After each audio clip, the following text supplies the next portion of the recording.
সালাম আলাইকুম প্রিয় ভিউয়ার্স, আজ আমি গরুর মাংসের বিরিয়ানি রান্না করব। প্রথমে পেঁয়াজটা হালকা করে ভেজে নিতে হবে, মশলা দারচিনি এলাচ সহ। তারপর ভাজা হয়ে গেলে আমাকে পোলাও চাউল দিয়ে দিতে হবে। তারপর আমাকে তেজপাতা বটবটি দিয়ে দিতে হবে। আদা রসুন দিয়ে দিতে হবে, বাটা আদা রসুন দিয়ে দিতে হবে। চাউলটাকে ভেজে নিতে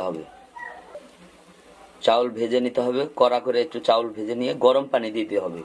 পোলাওয়ে ঠান্ডা পানি হবে না। পানি দিয়ে দিতে হবে পরিমাণ মতো। 1/4 পট চাউলে 5 পট পানি দিতে হবে। নতুন চাউল হলে 4.5 পট পানি 5 পট দিলেই হবে, আর পুরান চাউল হলে 5.5 পট দিলেই হবে। গরম চাউলের সাথে পানি দিয়ে দিলে পরে রান্না করা মাংস দিয়ে দিতে হবে।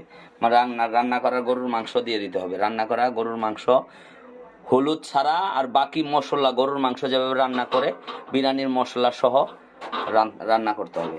তারপর আপনাকে বিরিয়ানিতে চাউলের সাথে রান্না করা মাংস, গরুর মাংস, মুরগির মাংস, যে মাংসই দেন আপনাকে এটা তারপরে গরম করে এর মিশাই দিতে হবে পরিমাণ মতো। আলু দেওয়া আছে, ভাজা আলু, আপনি খেতে পারবেন ভাজা আলু। আপনাকে পানি হালকা যতটুকু পানি দিবেন, পানি শুকাই গেলেই আপনাকে দমে দিতে হবে। বিরিয়ানি হওয়ার আগে দম দিতে হবে, চাউল সিদ্ধ হয়ে যাবে।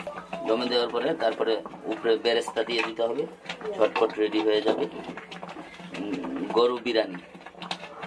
ধন্যবাদ সবাইকে, পাশে থাকবেন। আসসালামু আলাইকুম।